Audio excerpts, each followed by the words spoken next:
नमस्कार दोस्तों, study for UPSC PCS में आपका स्वागत है। ज्योग्राफी में हमने 4 चैप्टर तक कर लिया था जलवायु वाला। आज चैप्टर है प्राकृतिक वनस्पति तथा वन्य प्राणी। ठीक है, तो पहला क्वेश्चन है इस चैप्टर का कि वह वनस्पति जो मनुष्य की सहायता के बिना अपने आप पैदा होती है और लंबे समय तक बिना किसी मानवीय हस्तक्षेप के उगती है, इस प्रकार की वनस्पति को क्या कहते हैं। ऑप्शन है देशज वनस्पति, विदेशज वनस्पति, अक्षत वनस्पति या इनमें से कोई नहीं। इसका आंसर है अक्षत, जिसको प्राकृतिक वनस्पति भी बोलते हैं, अक्षत वनस्पति कोई। ठीक है ना, इसका आंसर यही है जो प्राकृतिक रूप से अपने आप पैदा हो जाती है बिना किसी मानवीय हस्तक्षेप के। पढ़ लेते हैं एक्सप्लेनेशन इसका। देखो यहाँ पे है कि जब वनस्पति लंबे समय तक बिना किसी बाह्य मानवीय हस्तक्षेप के वहाँ पाई जाने वाली मिट्टी और जलवायु परिस्थितियों में अपने आप को ढालकर स्वतः विकास करती या उगती है, उसे प्राकृतिक वनस्पति या अक्षत वनस्पति कहते हैं। वह अक्षत वनस्पति जो मूल रूप से भारतीय है उसे देशज कहा जाता है, और जो बाहर से लाते हैं पौधे उनको क्या बोला जाता है, विदेशज।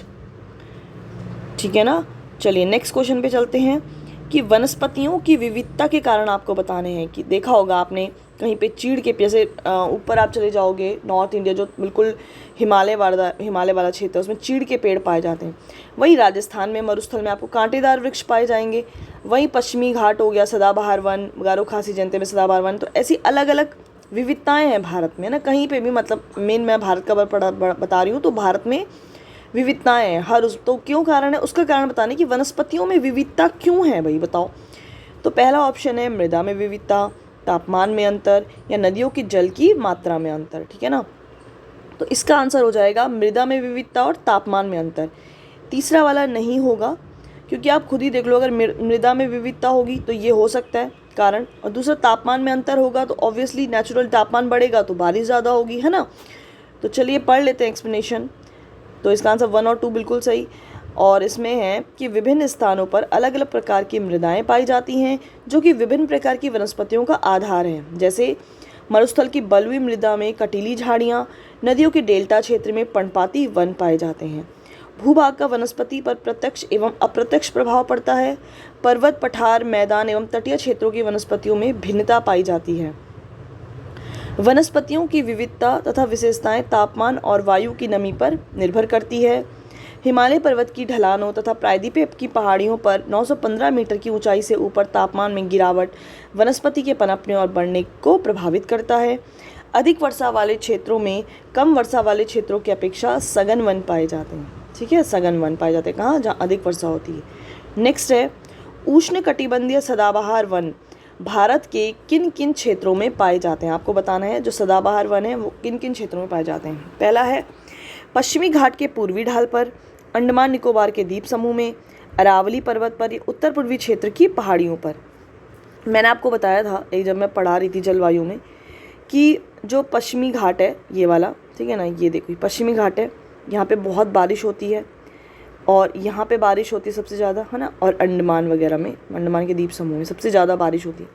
तो मैंने आपको यही बताया था कि जहाँ पे बारिश होगी वहाँ सदाबहार वन पाए जाएंगे, उष्णकटिबंधीय सदाबहार। तो यहाँ पाए जाते हैं पश्चिमी घाट में, ये उत्तर पूर्वी की जो पहाड़ियाँ हैं गारो खासी जयंती वगैरह इनमें, या फिर ये अंडमान में, है ना। तो इसमें है कि पश्चिमी घाट के पूर्वी ढाल, ये तो गलत हो जाएगा। अंडमान निकोबार द्वीप समूह ये बिल्कुल सही है। अरावली ये भी नहीं है, और उत्तर पूर्वी यस ये भी सही है। तो इसका आंसर हो जाएगा 2 और 4। तो यस इसका आंसर है 2 और 4। पढ़ लेते हैं एक्सप्लेनेशन। भारत में उष्णकटिबंधीय सदाबहार वन पश्चिमी घाट की पश्चिमी ढाल पर पाए जाते हैं, ना कि पूर्वी ढाल पर। ये वन उत्तर पूर्वी क्षेत्र की पहाड़ियों, लक्षद्वीप और अंडमान द्वीप समूह में भी पाए जाते हैं। ठीक है ना, तो केवल 2 और 4 सही हैं। नेक्स्ट क्वेश्चन, निम्नलिखित में से कौन उष्णकटिबंधीय सदाबहार वनों के संदर्भ में सही बताना है आपको। ठीक है ना, ये वन शीत और शुष्क प्रदेशों में पाए जाते हैं।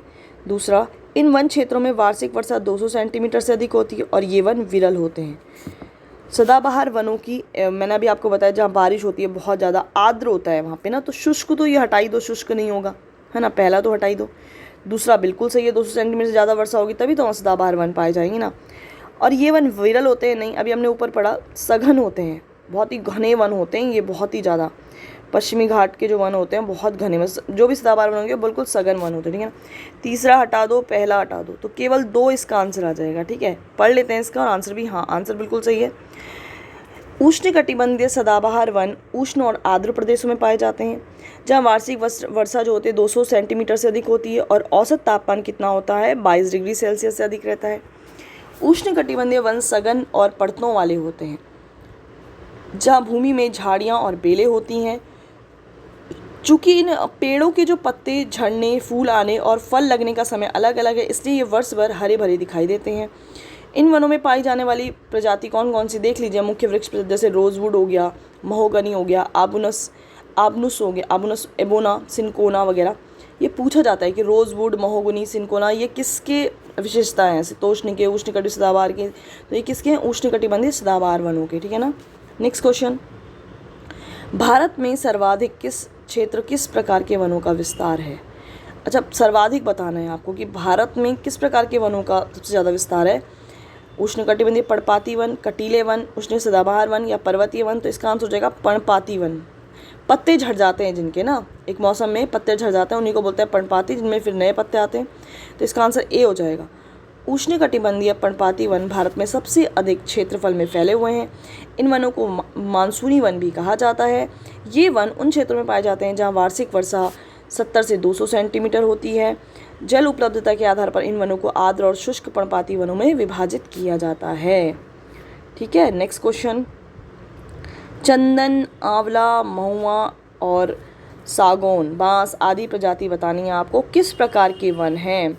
उष्णकटिबंधीय सदाबहार वन, शीतोष्णकटिबंधीय सदाबहार वन, आर्द्र पर्णपाती वन या शुष्क पर्णपाती वन। तो ये जो आंवला वगैरह, ये आंवला है ना, चंदन, महुआ वगैरह तो मेरे को लगता है बिहार में भी होता है। महुआ, सागौन बिहार में होता है। तो बिहार में आपको पता होना चाहिए, मेरे हिसाब से पर्णपाती है और इसका आंसर शायद सी होगा, आर्द्र पर्णपाती। तो उष्णकटिबंधीय पर्णपाती वनों को जल की उपलब्धता के आधार पर आर्द्र और शुष्क पर्णपाती वनों में विभाजित किया जाता है। आर्द्र पर्णपाती वन उन क्षेत्रों में पाए जाते हैं जहां वर्षा 100 से 200 सेंटीमीटर होती है। ये वन देश के पूर्वी भाग जैसे कि उत्तर पूर्वी राज्यों में हिमालय के गिरिपथ प्रदेश, झारखंड, छत्तीसगढ़, पश्चिमी घाट के पूर्वी ढालों पर पाए जाते हैं। और सागौन इन वनों का सबसे महत्वपूर्ण वृक्ष है। बांस, चंदन, आंवला, महुआ, कुसुम, अर्जुन, सहतूत, ये इन वनों की वो हैं विशेषताएँ हैं, ठीक है ना। तो आपने देख लिया, जो पर्णपाती हैं उनमें बांस हो गया, चंदन, आंवला, महुआ, है ना। और ऊपर हमने क्या क्या पढ़ा था, महोगनी हो गया, है ना। ये सब वो उसके थे सदाबहार के और ये हैं पर्णपाती के। चलिए नेक्स्ट क्वेश्चन, शुष्क पर्णपाती वनों के बारे में आपको बताना है। पहला है, ये वन उन क्षेत्रों में पाए जाते हैं जहाँ वर्षा 70 से 200 सेंटीमीटर होती है। शुष्क ऋतु शुरू होते ही शुष्क पर्णपाती वृक्षों के पत्ते झड़ जाते हैं और घास के मैदान, नग्न पेड़ खड़े रह जाते हैं। तो इसमें बताना है आपको, सत्य बताना है, ठीक है ना। तो इसमें दोनों ही स्टेटमेंट जो है सही हैं, ठीक है। पढ़ लेते हैं एक्सप्लेनेशन। शुष्क पर्णपाती वन उन क्षेत्रों में पाए जाते हैं जहां वर्षा कितनी होती है, 70 से 100 सेंटीमीटर के बीच होती है। ये वन प्रायद्वीपीय पठार के वर्षा वाले क्षेत्रों उत्तर प्रदेश तथा बिहार के मैदानों में पाए जाते हैं। अधिक वर्षा वाले प्रायद्वीपीय पठार और उत्तर भारत के मैदानों में ये वन पार्कनुमा भूदृश्य बनाते हैं, जहाँ सागवान और अन्य पेड़ों के बीच हरी भरी घास होती है। शुष्क ऋतु शुरू होते ही इन पेड़ों के पत्ते झड़ जाते हैं और घास के मैदान में नग्न पड़े खड़े रह जाते हैं, नग्न पेड़। इन वनों में पाए जाने वाले मुख्य पेड़ हैं तेंदू, पलास, अमलतास, बेल, खैर और अक्सलवुड। कत्था बनाने के लिए खैर वृक्ष की लकड़ी का प्रयोग होता है, तो तेंदू वृक्षों की पत्तों से बीड़ी बनाई जाती है, ठीक है ना। तेंदू, ये पूछा जाता है कि बीड़ी किससे बनाई जाती है, तो तेंदू से, कत्था खैर वृक्ष की लकड़ी से। नेक्स्ट क्वेश्चन, उष्णकटिबंधीय कांटेदार वनों के संबंध में आपको बताना है कि कौन सा कथन सही है। ये वन उन क्षेत्रों में पाए जाते हैं जहाँ वार्षिक वर्षा 50 सेंटीमीटर से कम होती है। इस प्रकार के वन देश के उत्तर पश्चिमी भागों में पाए जाते हैं। इन वनों के पौधे लगभग पूरे वर्ष पर्णरहित रहते हैं। तो ये बिल्कुल सही है कि उत्तर पश्चिमी भागों में पाए जाते हैं ये वन। देखा होगा आपने, राजस्थान वगैरह में कांटेदार वन पाए जाते हैं, है ना। और ये इनमें पत्ते नहीं होते हैं, है ना। ये भी बिल्कुल सही है। और 50 सेंटीमीटर, ये मेरे को लगता है इसमें सारे ही सही होंगे, हाँ सारे ही सही हैं। उष्णकटिबंधीय कांटेदार वन उन भागों में पाए जाते हैं जहाँ वार्षिक वर्षा 50 सेंटीमीटर से कम होती है। इस प्रकार की वनस्पति देश के उत्तर पश्चिमी भागों में पाई जाती है, जिनमें गुजरात, राजस्थान, छत्तीसगढ़, मध्य प्रदेश, हरियाणा, पंजाब के अर्ध शुष्क क्षेत्र भी शामिल हैं। इन वनों में पौधे लगभग पूरे वर्ष पर्णरहित रहते हैं और झाड़ियों जैसे लगते हैं। इन वनों में पाई जाने वाली मुख्य पादप प्रजाति बबूल, बेर, खजूर और खेजड़ी है। चलिए नेक्स्ट क्वेश्चन। अच्छा, आपको बताना है पर्वतीय क्षेत्र में ऊंचाई बढ़ने के साथ प्राकृतिक वनस्पति में बदलाव आता है। हिमालयी पर्वतीय श्रृंखला में उष्णकटिबंधीय वनों से लेकर टुंड्रा प्रदेश में पाए जाने प्राकृतिक वनस्पति मिलती है। दोनों ही सही हैं, है ना। तो देख लेते हैं इसका आंसर, दोनों ही सही हैं। इसमें पढ़ लेते हैं। पर्वतीय क्षेत्र में ऊंचाई में वृद्धि तथा तापमान में कमी के साथ साथ प्राकृतिक वनस्पति में अंतर दिखाई देता है। इन वनों को दो भागों में बांटा जा सकता है, उत्तरी पर्वतीय वन और दक्षिण पर्वतीय वन। जो ये है ना हिमालय, देख लो, तो ये उत्तरी हो गया, ये नीचे दक्षिणी हो गया। ऊंचाई बढ़ने के साथ साथ हिमालय पर्वत श्रृंखला में उष्णकटिबंधीय वनों से लेकर टुंड्रा प्रदेश में पाई जाने वाली प्राकृतिक वनस्पति भी मिलती है। मतलब नीचे जाओगे तो उष्णकटिबंधीय वन, धीरे धीरे ऊपर जाओगे तो टुंड्रा वन आपको मिलेंगे, ठीक है ना। चलिए नेक्स्ट क्वेश्चन। हिमालयी पर्वतीय क्षेत्र में नीचे से ऊपर जाने पर वाली वनस्पति को आपको सही क्रम में लगाना है, मतलब जो नीचे से ऊपर जा रही है, ठीक है ना। चलिए देख लेते हैं इसमें कौन कौन से हैं। पर्णपाती वन है, आर्द्र शीतोष्ण कटिबंधीय वन है, शीतोष्ण कटिबंधीय घास है और लाइकेन है, ठीक है। तो इन चारों को आपको बताना है कि ऊपर से नीचे, हिमालय पर्वत क्षेत्र से नीचे, नीचे से ऊपर, मतलब सबसे नीचे कौन होगा, फिर उससे ऊपर, फिर उससे ऊपर और फिर लास्ट में ऊपर कौन होगा, ठीक है ना। तो देखो पर्णपाती वन जो होता है, अभी मैंने आपको बताया, ये उत्तर पूर्व, जैसे कि बिहार हो गया, झारखंड हो गया, ये यहाँ पे पाया जाता है ना। तो ये तो ऑब्वियसली ये तो ऊपर तो नहीं हो सकता, तो इसको हम रख लेते हैं फिलहाल यहाँ पे। फिर आर्द्र शीतोष्ण कटिबंधीय वन, ये शीतोष्ण इससे थोड़ा सा ऊपर आ जाएगा, मतलब इससे तो ऊपर ही आएगा ये। और शीतोष्ण कटिबंधीय का ये भी इससे ऊपर आएगा। तो इसका आंसर हो जाएगा मेरे हिसाब से ए होगा इसका आंसर। देख लेते हैं इसका, ए ही होगा। और इसमें पढ़ लेते हैं इसका एक्सप्लेनेशन। वनस्पति में जिस प्रकार का अंतर हम उष्णकटिबंधीय प्रदेशों में टुंड्रा प्रदेशों की ओर देखते हैं, उसी प्रकार ऊंचाई के बढ़ने के साथ साथ हिमालयी पर्वत श्रृंखला में उष्णकटिबंधीय वनों से टुंड्रा प्रदेश तक में पाई जाने वाली प्राकृतिक वनस्पति पाई जाती है। हिमालय के गिरिपद में क्या पर्णपाती वन पाए जाते हैं 1000 से 2000 मीटर की ऊंचाई पर, आर्द्र शीतोष्ण, है ना। उसके बाद यहाँ से 2000 से और लगभग 3048 मीटर की ऊंचाई पर यहाँ पे शीतोष्ण कटिबंधीय घासें पाई जाती हैं। और फिर इससे अधिक अगर हम जाएंगे तो अल्पाइन वन और चारागाह पाए जाते हैं। हिमालय के सबसे अधिक ऊंचाई वाले भागों में टुंड्रा वन जैसे कि मॉस और लाइकेन पाए जाते हैं। सबसे ऊंचाई पर जो टुंड्रा वन, उनमें मॉस और लाइकेन पाए जाते हैं, ठीक है ना। Next question. बहुमूल्य वृक्ष प्रजाति देवदार के वन पाए जाते हैं। देवदार के वन, अगर आप कभी घूमने के लिए गए होंगे ना, इधर क्या बोलते हैं, हिमाचल या उत्तराखंड साइड गए होंगे, तो आपको पता होगा कि देवदार के वन कहाँ पाए जाएंगे। बोल रहा है पूर्वी हिमालय में, पश्चिमी हिमालय में, पश्चिमी घाट में, नीलगिरी पर्वत। मैंने आपको बता दिया कि उत्तराखंड और हिमाचल, तो ये ऑब्वियसली पश्चिमी हिमालय का भाग है, तो यानी कि पश्चिमी हिमालय में देवदार के वन पाए जाते हैं। हिमालय के पश्चिमी भाग में बहुमूल्य वृक्ष प्रजाति देवदार के वन पाए जाते हैं। देवदार की लकड़ी अधिक मजबूत होती है, निर्माण कार्य में प्रयुक्त होती है। इसी तरह चिनार और बालन, जिसकी लकड़ी कश्मीर हस्तशिल्प के लिए इस्तेमाल होती है, पश्चिमी हिमालय क्षेत्र में प्रचुर मात्रा में पाए जाते हैं। नेक्स्ट है, हिमालय पर्वत श्रृंखला के दक्षिणी ढाल की तुलना में उत्तरी ढाल में अधिक वनस्पति पाई जाती है। और इसका क्योंकि कारण है कि हिमालय पर्वत श्रृंखला के दक्षिणी ढाल पर अधिक वर्षा होती है। देखो मैं आपको बता देती हूँ कि हिमालय पर्वत श्रृंखला, मैंने अभी आपको बताया, ये मान लो हिमालय है, ठीक है, ये हिमालय हो गया, ठीक है। और मैंने अभी आपको बताया सबसे नीचे पर्णपाती वन, फिर उससे नीचे और वन। तो ये क्यों हो रहा है? क्योंकि कहीं ना कहीं ऊंचाई की वजह से भी और वर्षा की वजह से भी, तापमान की वजह से भी, तापमान वर्षा ना, तो ऑब्वियसली जो नीचे हैं वहाँ पे ज़्यादा वन होंगे ना। दक्षिण ढाल की, मतलब दक्षिणी ढाल में ज़्यादा वन पाए जाते हैं, ना कि उत्तरी भाग में। तो यहाँ पे उल्टा बोल रहा है, देखो ना क्या बोल रहा है ये, हिमालय पर्वत श्रृंखला के दक्षिणी ढाल की तुलना में उत्तरी ढाल में अधिक वनस्पति नहीं, उत्तरी ढाल की तुलना में दक्षिण ढाल में ज़्यादा वनस्पति पाई जाती है, तो ये तो गलत हो जाएगा। दूसरा बोल रहा है कि हिमालय पर्वत श्रृंखला के दक्षिण ढाल पर अधिक वर्षा, बिल्कुल सही, वर्षा दक्षिणी ढाल पर ज़्यादा होती है ना, तो ये ऊपर इतनी वर्षा नहीं होती है उत्तरी भाग में। तो इसका जो हो जाएगा ए गलत, आर सही। एक बार देख लेते हैं, हाँ इसका ए गलत है और आर बिल्कुल सही है, ठीक है ना। तो पढ़ लेते हैं, हिमालय पर्वत श्रृंखला के उत्तरी ढालों की तुलना में दक्षिणी ढालों पर अधिक वनस्पति पाई जाती है और दक्षिणी ढालों पर अधिक वर्षा होती है ना, और उत्तरी ढाल शुष्क है। चलिए नेक्स्ट है, प्रायद्वीपीय भारत में पर्वतीय वन आपको बताना है मुख्यतः कहाँ पाए जाते हैं। पर्वतीय वन पश्चिमी घाट में, पूर्वी घाट में, नीलगिरी पर्वत श्रृंखला में या विंध्याचल पर्वत श्रृंखला में। पर्वतीय वन तो ऑब्वियसली पश्चिमी घाट में तो पाए जाते हैं, है ना, पश्चिमी घाट में, और नीलगिरी में भी पाए जाएंगे ये। तो इसमें 1, 3, 4, यानी कि 1 और 3 किसी में था नहीं, तो 1, 3, 4 विंध्याचल में भी पाए जाते हैं, ठीक है ना, पर्वतीय वन। पढ़ लेते हैं, दक्षिणी पर्वतीय वन मुख्यतः प्रायद्वीप के 3 भागों में मिलते हैं, पश्चिमी घाट, विंध्याचल और नीलगिरी पर्वत, याद रखना। चूँकि ये श्रृंखलाएं उष्णकटिबंध में पड़ती हैं, इनका समुद्र तल से ऊंचाई लगभग 1500 मीटर ही है, इसलिए यहाँ ऊंचाई वाले क्षेत्र में शीतोष्णकटिबंधीय और निचले क्षेत्रों में उपोष्णकटिबंधीय प्राकृतिक वनस्पति पाई जाती है। नेक्स्ट क्वेश्चन है, भारत में सोलास वन कहाँ पाए जाते? सोलास वन, ये आपने पढ़ा होगा, सोलास वन, है ना। तो नीलगिरी में, विंध्याचल में, अन्नामलाई पालनी में, इसमें कैसे कैसे, अच्छा हाँ बहुत सारे बताने हैं, मतलब आपको इनमें से बताना है कौन कौन से। तो सोलास वन ना साउथ में पाए जाते हैं, इधर साउथ में। नीलगिरी सही है, अन्नामलाई भी सही है, और पालनी भी सही। केरल और तमिलनाडु के जो वन होते हैं उनमें पाए जाते हैं मेन तरह सोलास। तो विंध्याचल नहीं है, विंध्याचल तो एमपी वगैरह में पड़ गया, तो ये तो नहीं होगा। 2 अगर मैं हटा दूँ तो 1 3 4 एक ही में आ रहा है, तो डी होगा इसका आंसर, यस।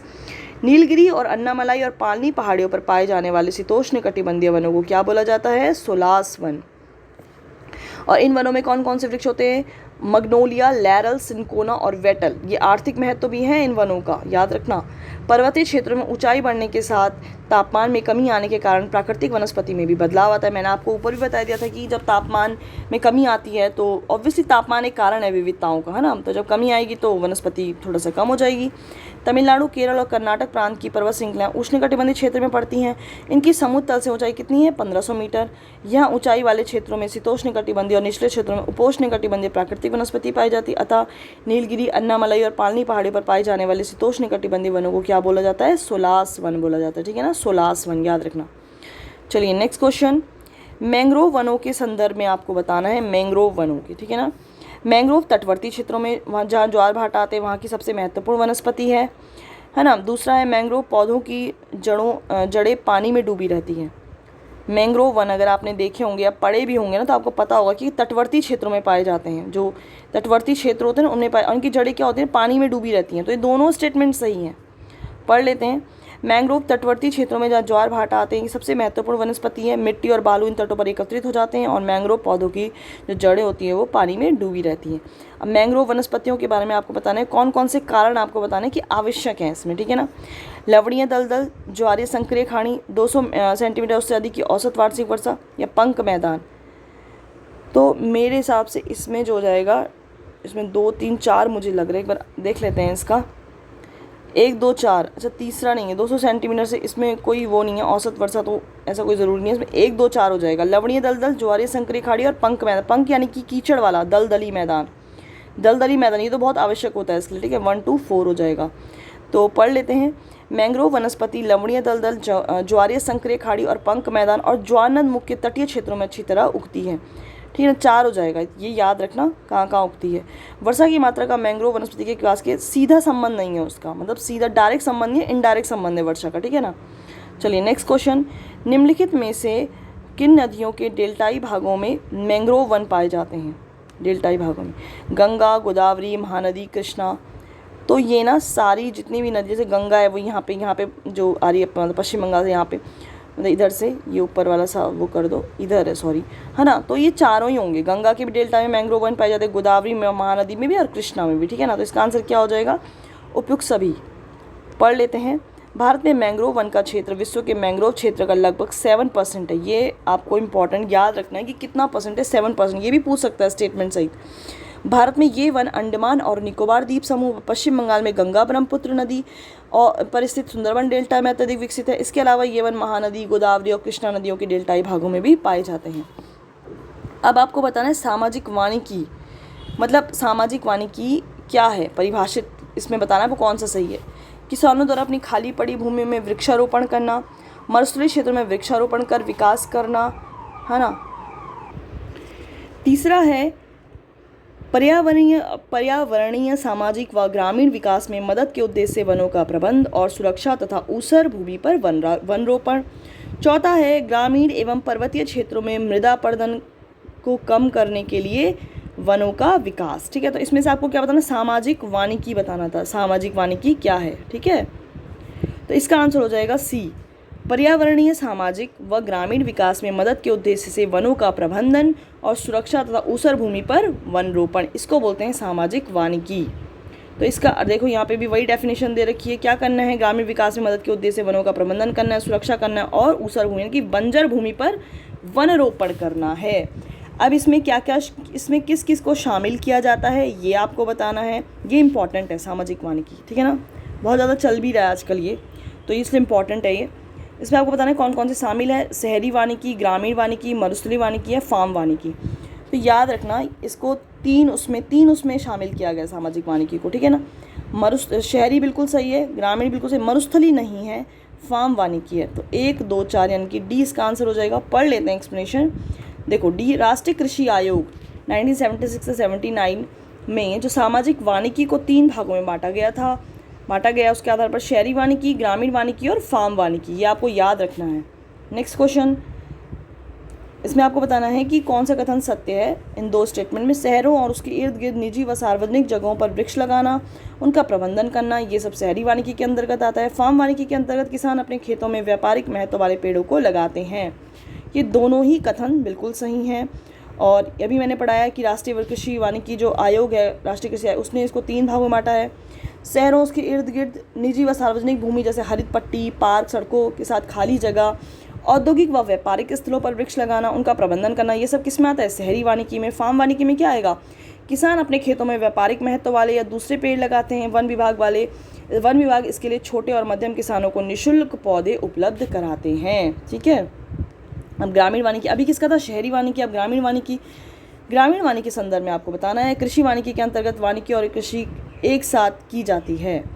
सामुदायिक कृषि वानिकी में सार्वजनिक जगहों पर वृक्षारोपण किया जाता है। और भी है क्या स्टेटमेंट, नहीं, केवल 2 ही हैं।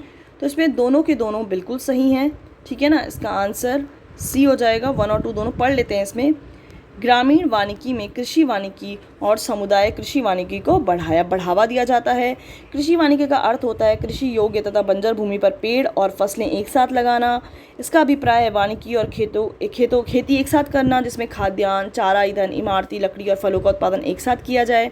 और समुदाय कृषि वानिकी में सार्वजनिक भूमि जैसे गांव, चारागाह, मंदिर भूमि, सड़कों के दोनों ओर और नहर के किनारे, रेल पटरी के साथ और विद्यालयों में पेड़ लगाना शामिल है। इसका उद्देश्य पूरे समुदाय को लाभ पहुंचाना है। इस योजना का एक उद्देश्य भूमि विहीन लोगों को वनीकरण से जोड़ना, उन्हें वे लाभ पहुंचाना है जो केवल भूस्वामियों को ही प्राप्त होते हैं। नेक्स्ट क्वेश्चन है, इसमें कौन कौन से युग्म सुमेलित आपको बताना है, ठीक है ना। अच्छा, स्थापना दे रखी है, ये वो है प्रोजेक्ट टाइगर, मतलब कब इसमें आया, एक तरह से वनों से संबंधित है। और प्रोजेक्ट टाइगर तो खैर सबको पता होगा। चलिए देख लेते हैं। पहला है वन्य प्राणी अधिनियम, ये आया था 1972 में। प्रोजेक्ट टाइगर 1973, इसके आगे लिखा है प्रोजेक्ट एलिफेंट 1992। ये तीनों के तीनों सही है, ये आपको याद रखने हैं। कभी कभी सीक्वेंस वाइज पूछ लेता है इसको, जैसे ये पहले दे देगा, इनमें सीक्वेंस लगाओ कौन पहला है। तो वन्य प्राणी अधिनियम 1972, प्रोजेक्ट टाइगर सबको पता होगा 1973 में। इसके तहत ही कॉर्बेट नेशनल पार्क बनाया गया था उत्तराखंड में, है ना, नैनीताल में, रामगंगा नदी के किनारे, याद रखना। प्रोजेक्ट एलिफेंट आया था 1992 में। चलिए, तो इसका आंसर हो जाएगा उपयुक्त सभी। पढ़ लेते हैं। तो 1972 में क्या आया था, वन्य प्राणियों के संरक्षण के लिए। 1973 में आया था तुम्हारा प्रोजेक्ट टाइगर, 1992 में आया था प्रोजेक्ट एलिफेंट। चलो, इनको संरक्षण करना था, मेन यही था।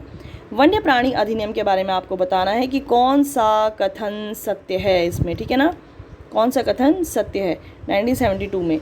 तो यह अधिनियम वन्य प्राणियों के संरक्षण की कानूनी रूपरेखा तैयार करता है। इस अधिनियम में नेशनल पार्क, पशु विहार जैसे संरक्षित क्षेत्रों को कानूनी सहायता प्रदान की गई है।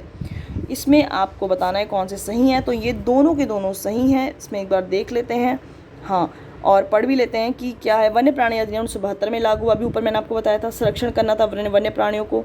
इसके तहत अनुसूची में सूचीबद्ध संकटापन्न जो प्रजाति है उनको सुरक्षा प्रदान करना है, जो संकटापन्न प्रजाति होती है ना, उनकी सुरक्षा, ठीक है। और दूसरा है कि नेशनल पार्क तथा पशु विहार जैसे संरक्षित क्षेत्रों को कानूनी सहायता प्रदान करना। इस अधिनियम को 1991 में पूर्णतः संशोधित कर दिया गया, जिसके तहत कठोर सजा का प्रावधान किया गया। इसमें कुछ पौधों की प्रजातियों को बचाने तथा संकटापन्न प्रजातियों के संरक्षण का प्रावधान है। नेक्स्ट है कि ये विशेष प्रकार के भौमिक और तटीय पारिस्थितिक तंत्र हैं जिन्हें यूनेस्को की मानव और जैव मंडल प्रोग्राम के तहत मान्यता प्राप्त है। आपको बताना है कि ये कौन सा है, मतलब किसके लिए किया गया है। ये उपयुक्त विवरण संबंधित है किससे, जैव मंडल नीचे यानी कि आरक्षित क्षेत्र से, है ना, नेशनल पार्क से, वन्यजीव अभयारण्य से, पक्षी अभयारण्य से। तो याद रखना ये बायोस्फीयर रिजर्व, ये इसके लिए लाया गया था। जैव मंडल नीचे देखो, जैव मंडल है ना, तो ये इसी के लिए लाया गया था, लिखा भी है यहाँ पे जैव मंडल प्रोग्राम। तो ऑब्वियसली जैव आरक्षित क्षेत्र, बायोस्फीयर रिजर्व बोला जाता है इसको, इसके लिए लेकर आए थे ये। तो विशेष प्रकार का भौमिक और तटीय पारिस्थितिक तंत्र जिसे यूनेस्को के मैप के अंतर्गत रखा गया है। भारत का पहला जैव मंडल नीचे आपको बताना है, पहला तो इस पंचमणि और मानस, नंदा देवी और नीलगिरी। तो सबसे पहला जैव मंडल जो बायोस्फीयर रिजर्व है वो है नीलगिरी। ठीक है, नीलगिरी कहाँ है मेरे को नीचे बताया, साउथ में।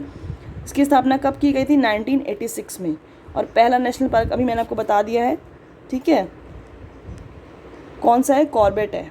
चलिए, और अब नेक्स्ट क्वेश्चन है, निम्नलिखित में से कौन सा क्षेत्र नीलगिरी जैव मंडल निचय में शामिल है? नीलगिरी में आपको बताना है, नीलगिरी में कौन कौन से शामिल हैं इसमें। ऊपरी नीलगिरी पठार, साइलेंट वैली, सिंधुवानी पहाड़ी, इसमें आपको बताना है कौन कौन से शामिल हैं। तो इसमें ये तीनों के तीनों शामिल हैं। ठीक है, साइलेंट वैली सबको पता है नीचे, और ऊपरी नीलगिरी ये आपको कन्फ्यूज़न होगा तो ये याद रखना, सिंधुवानी पहाड़ी भी इसी में शामिल है। तो सारे सही हैं। नीलगिरी भारत का पहला जैव मंडल निचय है।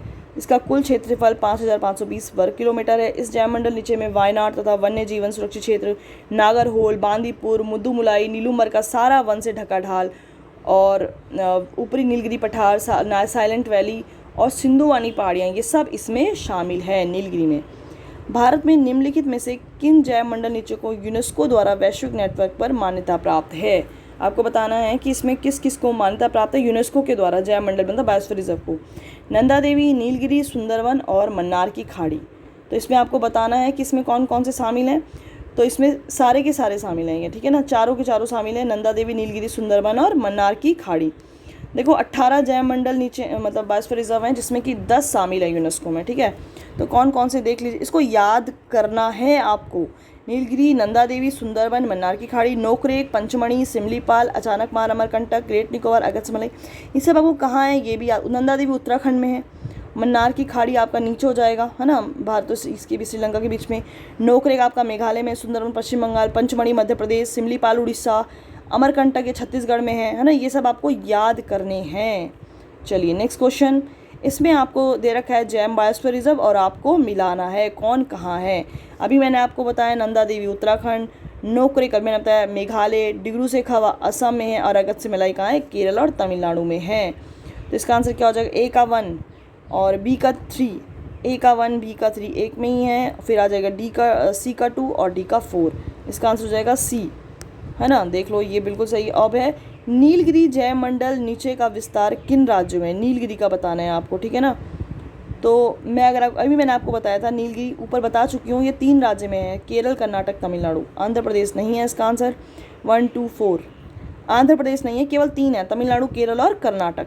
यहाँ पे देख लो, कर्नाटक, केरल और तमिलनाडु, बस 3 राज्य में फैला हुआ है। नोकरेक मैं बता चुकी हूँ। अच्छा, ये आपको बताना है कौन सी 3 वो पहाड़ी है ना, गारो, खासी, जयंती, जो जनजातियों के नाम पे रखी हुई है पहाड़ियाँ, उनमें आपको बताना है कौन नोकरेक किसकी चोटी है। तो ये गारो की चोटी है, याद रखना, गारो की चोटी है, ठीक है ना। देख लेते हैं वैसे इसका आंसर। हाँ, नोकरेक किसकी? गारो पहाड़ी पर है। संकटापन जो जीव है, समुद्री गाय जिसको बोलता है, वो कहाँ पाई जाती है? सुंदरवन, मन्नार की खाड़ी, खंबात की खाड़ी या चंदिका वन्यजीव अभ्यारण्य। तो इसका आंसर होगा मन्नार की खाड़ी में पाई जाती है ये, ठीक है ना, समुद्री गाय मन्नार की खाड़ी में पाई जाती है। नंदा देवी जैव मंडल के बारे में आपको बताना है। नंदा देवी मैंने आपको बता चुकी हूँ, ये उत्तराखंड में है। यहाँ मुख्यतः शीतोष्ण कटिबंधीय वन पाए जाते हैं, बिल्कुल सही है ये। इस जैव मंडल नीचे में हिम तेंदुआ, कस्तूरी मृग और हिम मुर्गा आदि पाए जाते हैं। हिम तेंदुआ और कस्तूरी मृग तो सही है, वैसे ये भी हो सकता है, तो दोनों ही सही होंगे मेरे हिसाब से। हाँ, दोनों ही सही हैं। मुझे हिम मुर्गा नहीं पता था, बट हिम मुर्गा भी वहाँ पे है, ठीक है ना, पढ़ लेते हैं। ये उत्तराखंड में है। यहाँ पर मुख्यतः शीतोष्ण कटिबंधीय वन पाए जाते हैं। यहाँ पाई जाने वाली पादप प्रजातियों में सिल्वरवुड प्रमुख है, और इनमें को हिम तेंदुआ हो गया, काला भालू, भूरा भालू, कस्तूरी मृग, हिम मुर्गा, सुनहरा बाज, काला बाज, ये सब पाए जाते हैं। यहाँ पारिस्थितिक तंत्रों को मुख्य खतरा संकटापन, पौधे प्रजातियों को औषधि के लिए इकट्ठा करना, दावानल यानी कि आग लगना। याद है दावानल, आग लग जाती है जंगलों में, देखा होगा आपने उत्तराखंड के बहुत, अभी पिछले साल आया हुआ था, गर्मियों में बहुत सारे जंगलों में आग लगी, उसी को बोलते हैं दावानल। और पशुओं का व्यापारिक उद्देश्य के लिए शिकार करने से है। अब अच्छा, कौन कौन सा कथन सत्य बताना है आपको, ठीक है ना। इसमें सुंदरवन जैव मंडल गंगा ब्रह्मपुत्र नदी के डेल्टाई उसमें है, दलदली डेल्टा पर स्थित है। और यहाँ पर बोलता है सुंदरवन जैव मंडल नीचे में शेर जैसी पूंछ वाले सबसे अधिक बंदर सबसे अधिक पाए जाते हैं। देखो सुंदरवन सबको पता है, गंगा ब्रह्मपुत्र जो नदी यहाँ पे पश्चिम बंगाल मतलब है ना, यहाँ पे है ये सुंदरवन बायोस्फीयर रिजर्व। वो कह रहा है कि शेर जैसी पूंछ वाले बंदर, तो ये यहाँ नहीं, ये नीलगिरी में पाए जाते हैं। कहाँ पाए जाते हैं? ये नीलगिरी में पाए जाते हैं। तो ये तो गलत हो गया, केवल 1 इसका आंसर होगा। पढ़ लेते हैं कहाँ पाए जाते हैं ये। देखो पहला तो सबको पता है, एक बार पढ़ लेती हूँ कि यहाँ मैंग्रोव वन, है ना। अनूप और वनाच्छादित द्वीप पाए जाते हैं। वैंग्रो वन ऊपर बता चुकी हूँ। सुंदरवन रॉयल बंगाल टाइगर का यह आवासीय क्षेत्र है। स्वयं को यहाँ के लवणीय और ताज़ा जल पर्यावरण के अनुरूप ढालते हुए बाघ पानी में तैरते हैं। भौंकने वाले मृग यहाँ पाए जाते हैं। सुंदरवन का नाम यहाँ पाए जाने वाले सुंदरी वृक्षों की बहुलता के कारण है। और मैंने अभी आपको बताया जो शेर जैसी पूंछ वाले बंदर है ना, वो नीलगिरी में पाए जाते हैं, सबसे अधिक पाए जाते हैं नीलगिरी में। और ये कौन सी संकटापन प्राणी है। चलिए नेक्स्ट क्वेश्चन कि वेदांत थंगल मतलब वेदांत थंगल पक्षी अभयारण्य कहाँ है। थंगल ये एक बार शायद पूछ भी चुका है कोई स्टेट या यूपीएससी पता नहीं, लेकिन कोई पूछ चुका है। केरल, तमिलनाडु, कर्नाटक, गोवा, तो इसका आंसर हो जाएगा तमिलनाडु, ठीक है ना। B is the right answer. और एक और ये क्वेश्चन है राष्ट्रीय उद्यान और उसके आगे लिखा हुआ है राज्य। आपको मैच द फॉलोइंग करना है, ठीक है ना, मिलाइए। तो बांदीपुर कर्नाटक में है, रणथंबोर राजस्थान में है, और संजय गांधी महाराष्ट्र में है, और गुंडी तमिलनाडु में। तो 1 2 3 4 होगा आई थिंक। हाँ 1 2 3 ए ही है इसका आंसर। चलिए तो ये चैप्टर ख़त्म हो गया है। हम ना वनस्पति वगैरह हम जो पढ़ रहे थे ये बिल्कुल ख़त्म हो गया एनसीईआरटी से। तो अब हम नेक्स्ट चैप्टर पढ़ेंगे मृदा, ठीक है, मृदा पढ़ेंगे। तो मैं चाहती हूँ कि पहले आप एनसीईआरटी की बुक से भी चैप्टर पढ़ के आएँ, जिससे आपको और अच्छे से समझ आएगा, है ना। चलिए कोई भी आपका सजेशन होगा वो आप मुझे कमेंट में देना। कोई भी आप कुछ भी आप बताना चाहते हैं, मैम ये करना वो करना, कुछ भी, है ना। और ध्यान से इन एमसीक्यू को एग्ज़ाम के लिए कम से कम 4 से 5 बार देखिए, जिससे आपको वो पूरे के पूरे याद क्या पूरे दिमाग में बैठ जाएं कि आप कभी ना भूलो उनको ज़िंदगी में, कभी नहीं, ठीक है। चलिए फिर, थैंक यू सो मच।